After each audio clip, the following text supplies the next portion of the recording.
धन्यवाद मनीषा।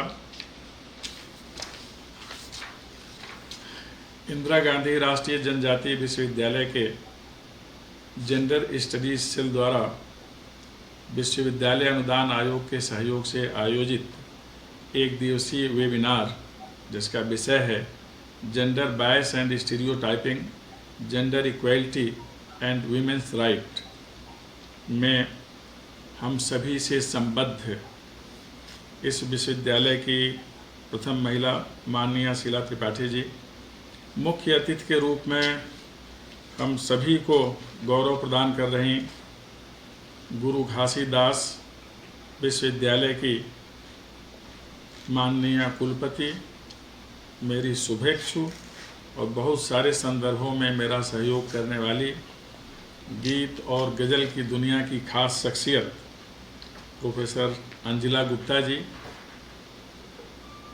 यूजीसी से इस कार्यक्रम में सहयोग कर रही डॉक्टर अर्चना ठाकुर, बहुत अच्छा वक्तृत्व वक्तव्य दोनों मुझे देखने को मिला। गोरखपुर विश्वविद्यालय से अंग्रेजी विभाग की विदुषी और अपने स्वभाव और अकादमिक प्रभाव के कारण विदित प्रोफेसर शिखा सिंह, लखनऊ विश्वविद्यालय से इस कार्यक्रम में संबद्ध अनेक प्रशासनिक दायित्वों का निर्वहन करने वाली और हिंदी साहित्य में अपना एक महत्वपूर्ण स्थान रखने वाली प्रोफेसर अलका पांडे,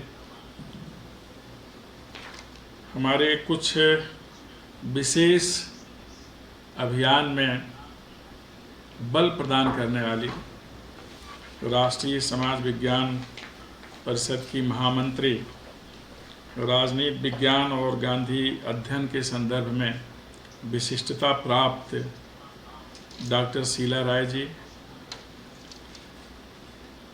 दिल्ली उच्च न्यायालय की ख्यातिलब्ध और अपने भाष्य के कारण महत्ता प्राप्त श्रीमती रश्मि दीक्षित,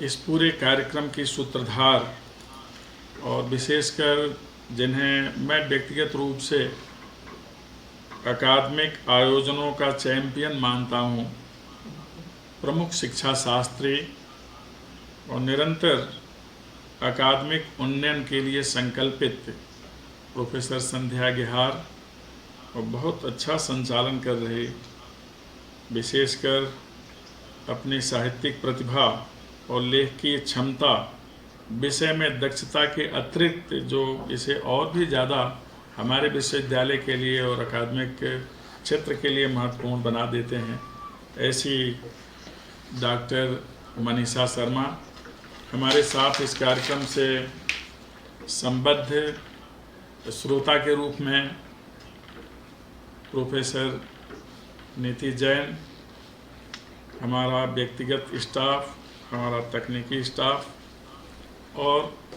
वे सभी जो प्रतिभागी के रूप में, सहभागी के रूप में, श्रोता के रूप में अथवा दर्शक के रूप में आज के कार्यक्रम से संबद्ध हैं। इस कार्यक्रम में जो मुझे सूचना है लगभग 858 प्रतिभागी हैं, जिसमें 204 विद्यार्थी, 227 शोध छात्र, जिसमें असिस्टेंट प्रोफेसर की संख्या 294 है, एसोसिएट प्रोफेसर 52 हैं, इसमें 18 हमारे सम्मानित प्रोफेसर भी हैं, एक अंतर्राष्ट्रीय प्रतिभागी हैं ओमान से और कुल अपने देश में 24 प्रांतों और 7 केंद्र शासित क्षेत्रों से लोग प्रतिभाग कर रहे हैं इस पूरे कार्यक्रम में। मुझे बहुत खुशी है कि एक बहुत महत्वपूर्ण विषय पर एक परिचर्चा आयोजित है और इस वेबिनार में मुझे उन देवियों का वक्तव्य सुनने को मिलेगा जो अपने अपने क्षेत्र में अपनी अपनी विधा में विशेषकर नारी शक्ति का प्रतिनिधित्व करती हैं। ऐसे सभी जिनका अभी मैंने स्मरण किया, नाम का उल्लेख किया, और वे सभी जिनका मैं इस समय ध्यान कर रहा हूँ। अपनी बात आरंभ करने से पहले जो हमारे यहाँ शास्त्रीय मान्यता है उसका ज़रूर मैं उल्लेख करना चाहूँगा। वाल्मीकि रामायण में प्रसंग है जहाँ भगवान राम लक्ष्मण से कहते हैं, जन्य जन्मभूमिश्च स्वर्गादपि गरीयसी। मातृशक्ति और मातृभूमि दोनों का स्थान, सम्मान और दोनों की पहचान स्वर्ग के समान ही है। इसलिए ऐसी नारी शक्ति को अभिवादन। आप सभी जो जुड़े हैं अथवा आप सभी जो इसे सुनेंगे, इसके अतिरिक्त उन सभी को अभिवादन जो आज के कार्यक्रम से संबद्ध हैं।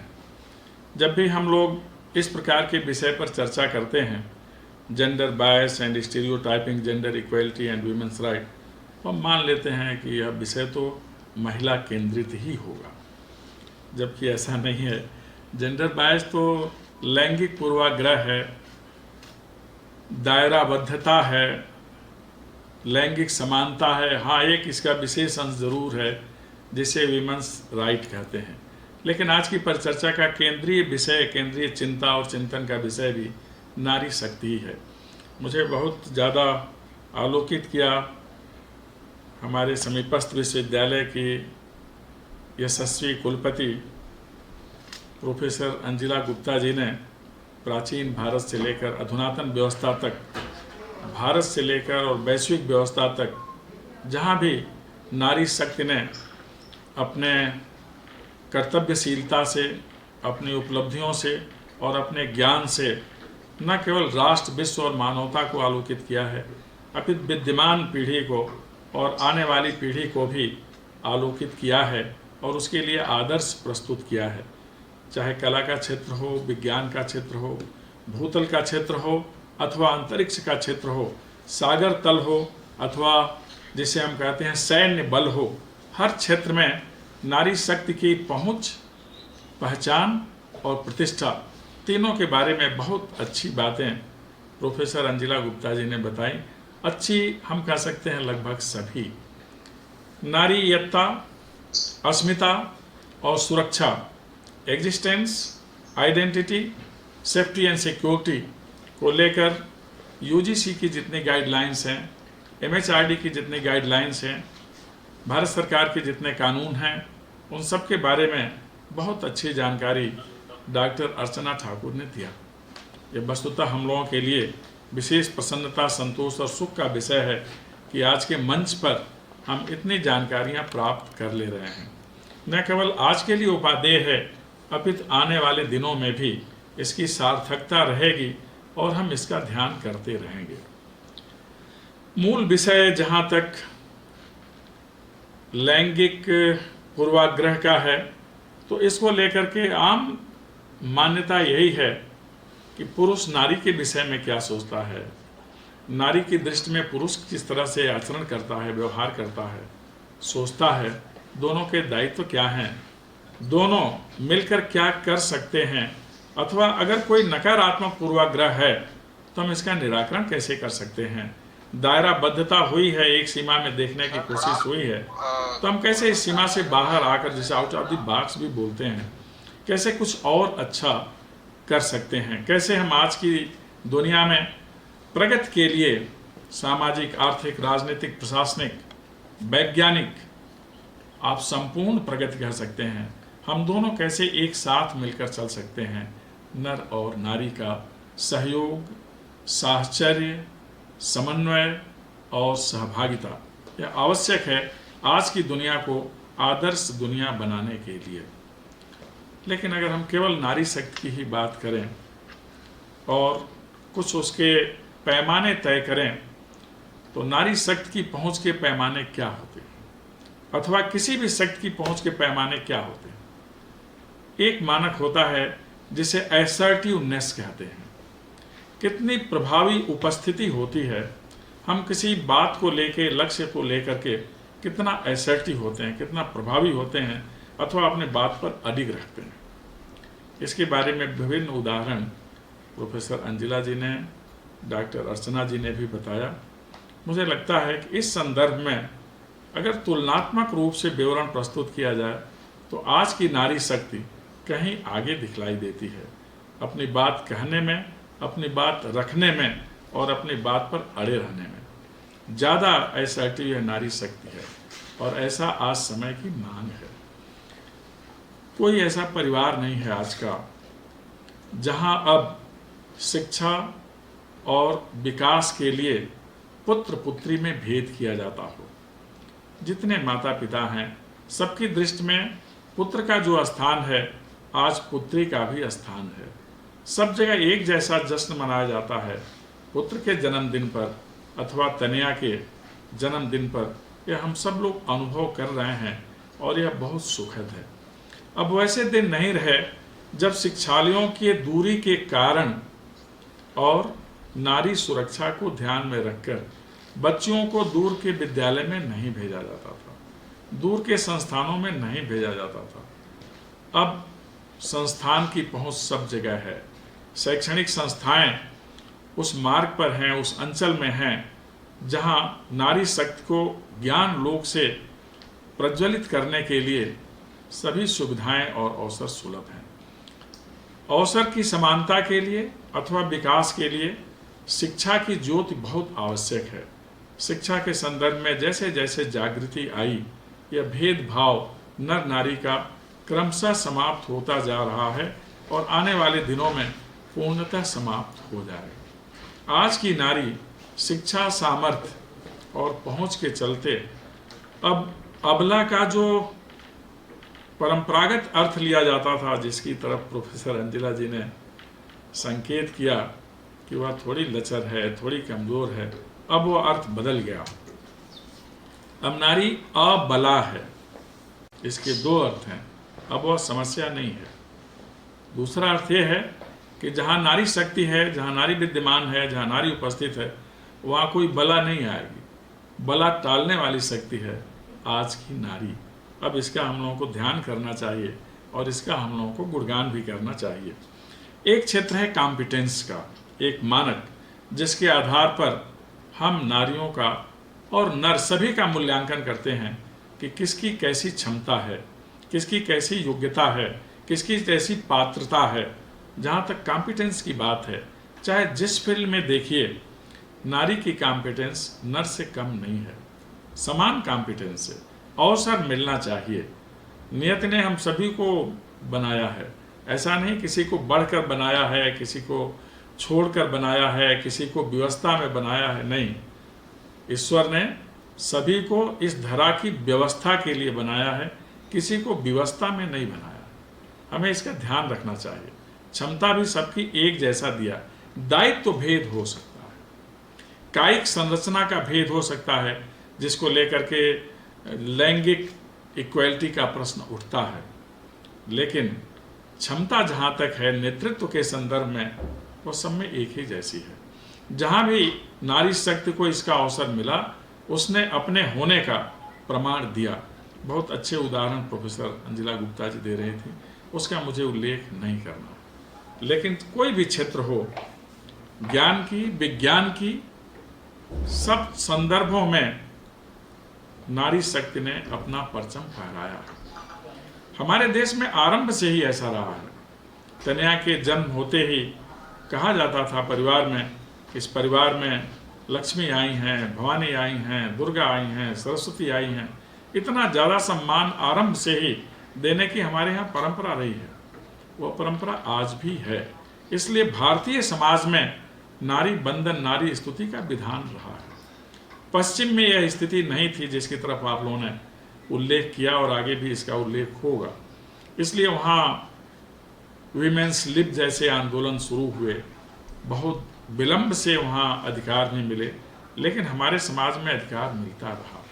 मध्यकाल में आकर सामाजिक जटिलताओं के कारण अवश्य प्रतिबंध लगे। यह प्रतिबंध लगे थे, आज की तारीख में है नहीं।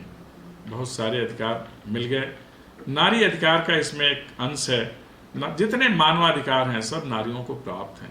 अलग से कुछ विशेष अधिकार भी प्राप्त हैं, मातृत्व, अवकाश जैसे तमाम अधिकार उन्हें प्राप्त हैं। केवल ध्यान यह रखना है कि कार्यस्थल पर उनके साथ न तो विभेद हो अथवा उन्हें हैरेस करने की कोशिश की जाए, क्योंकि तीन चीज़ों से दुनिया में किसी का बचाव संभव नहीं है। अगर बुजुर्ग दुखी होकर के रो रहा है तो व्यक्ति, उसका समाज और वह राष्ट्र कहीं न कहीं कुफल भोगेगा। अगर नारी शक्ति कहीं आहत है, उसके आंख से आंसू निकल गए, तो वह समाज, वह राष्ट्र, वह व्यवस्था अवश्य इसका कुफल भोगेगी। और अगर लाचार व्यक्ति कहीं आंसू गिरा दिया, अपनी लाचारी पर, उसकी दुश्वारी पर आंसू निकले, तो व्यक्ति, परिवार, समाज और राष्ट्र के लिए यह चिंता का विषय बनना है। इसलिए सयत्न प्रयास होना चाहिए, यत्नपूर्वक यह कोशिश होनी चाहिए कि इन तीन को कहीं आहत न किया जाए। 6वीं शताब्दी ईसा पूर्व गौतम बुद्ध ने गणराज्यों की सफलता के सूत्र बताते समय कहा कि वह व्यवस्था सफल होती है, 7 सूत्र बताए, जिसका एक सूत्र, सबसे प्रमुख सूत्र था कि व्यवस्था को सफल होने के लिए नारियों का निरंतर सम्मान करना आवश्यक है। इसलिए बात उठती है, जहाँ तक इंडिपेंडेंस की बात है, यह भी एक मानक है, पैरामीटर है, जिस पर हम कसौटी के आधार पर नारी शक्ति का मूल्यांकन करते हैं। ये एक कसौटी है। आज हिंदुस्तान में, दुनिया में नारी शक्ति के लिए वही स्वतंत्रता प्राप्त है जो पुरुष शक्ति के लिए। आरंभ से लेकर अब तक इन्हें बेहतर अर्धांश ही कहा जाता है। इसलिए यह छूट, यह समानता, यह स्वतंत्रता इनके पास है। आवश्यकता सिर्फ इतनी है, नेतृत्व और निर्णय के क्षेत्र में इनकी समान भागीदारी। जब भी अवसर मिला है तो इन्होंने अपनी भूमिका का सार्थक प्रयोग किया है, चाहे पंचायती राज व्यवस्था हो, अथवा प्रशासनिक क्षेत्र हो, अथवा हमारे देश की उच्च राजनीतिक निकाय की व्यवस्था या अस्तित्व या मर्यादा का प्रश्न हो। जहाँ भी इन्हें अवसर मिला, सब जगह इन्होंने अपने दायित्व का सम्यक निर्वहन किया और सफलतापूर्वक निर्वहन किया, जो और लोगों के लिए एक आदर्श ही बन गया। इसलिए राजनीतिक क्षेत्र में भी अब इनकी उड़ान तेज है। आर्थिक क्षेत्र का जहाँ तक प्रश्न है, कभी कभी कहा जाता है कि नारी शक्ति के लिए विशेष चिंतन की आवश्यकता है कि उनके पास आर्थिक स्वावलंबन हो। हम आप सभी को विचार करना चाहिए कि इस देश में नव सृजित संपत्ति का अधिकांश हिस्सा नारी शक्ति के पास ही है।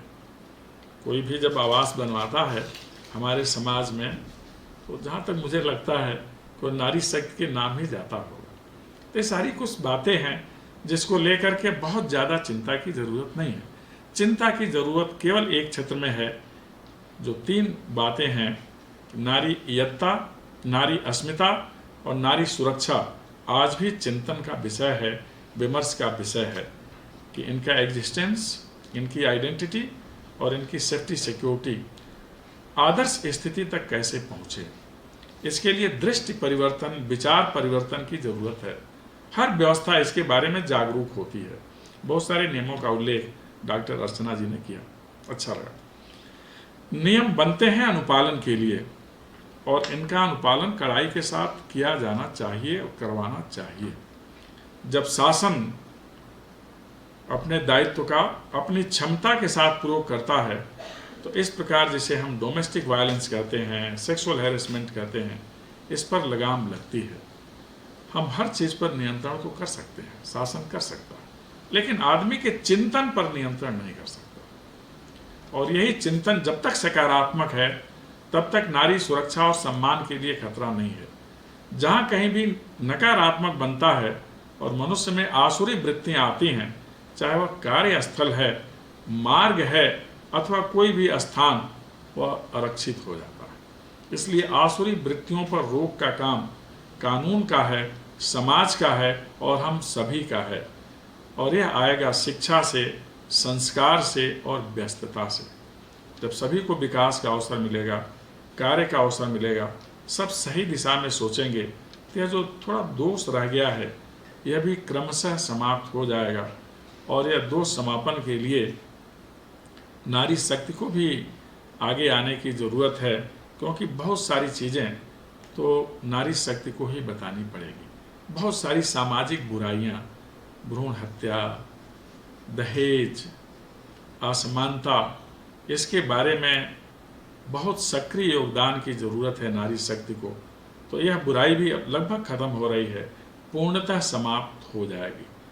मुझे पूरा विश्वास है कि यह चिंतन आज जो विमर्श होगा बहुत उपयोगी होगा।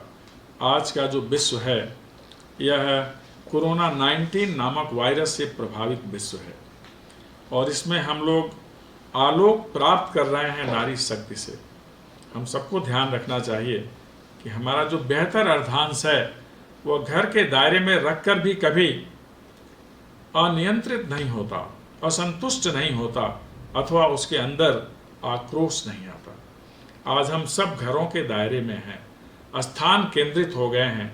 हमें यह सीख कैसे घर में रह लेना चाहिए, कैसे एक निश्चित स्थान में रह लेना चाहिए, कैसे अपने परिवेश को सबसे अच्छा मानना चाहिए, आज नारी शक्ति से सीखने की ज़रूरत है।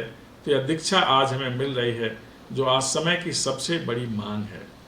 जो रचनात्मक कार्य हैं, लेखन, भोजन बनाना, कलाकृतियाँ, यह सब भी हम उनसे सीख रहे हैं।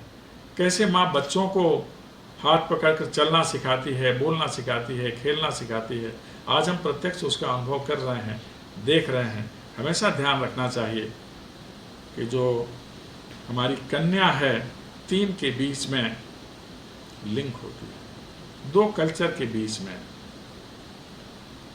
2 जनरेशन के बीच में और 2 व्यवस्था के बीच में ये लिंक है। इसे हमेशा हमें ध्यान में रखना चाहिए। लिंक टूटता है तो संतुलन बिगड़ता है। इसलिए पूरे समाज का दायित्व बनता है कि यह जो कनेक्टिंग लिंक है कन्या, ये ना कभी आहत हो, ना कभी इसे कष्ट हो और ना कभी इसे अभाव हो। अगर ऐसा होगा तो भारत का समाज जो पहले से ही बहुत ज़्यादा समादृत, सम्मानित समाज है, वह और भी आगे जाएगा, आदर्श समाज बनेगा। और माननीय प्रधानमंत्री जी का जो नारा है उस पर हमें आज आगे और तेज़ी से बढ़ना है। पढ़ें बेटियां, बढ़े बेटियां, यह चलता रहेगा तो निश्चित रूप में हम पुनः वहां पहुंचेंगे जिसे ऊंचाइयों का शीर्ष कहते हैं और जिसके लिए मनुस्मृति से संदेश निकलता है, यत्र नार्यस्तु पूज्यन्ते रमन्ते तत्र देवताः यत्रैतास्तु न पूज्यन्ते सर्वास्तत्र फलाः क्रिया। आ जाइए हम सब मिलकर एक बार पुनः नारी शक्ति का नमन करें, क्योंकि यही शक्ति कहीं प्रज्ञा के रूप में है, कहीं मेधा के रूप में है, कहीं हमारे ज्ञान शक्ति के रूप में है, कहीं शारदा के रूप में है।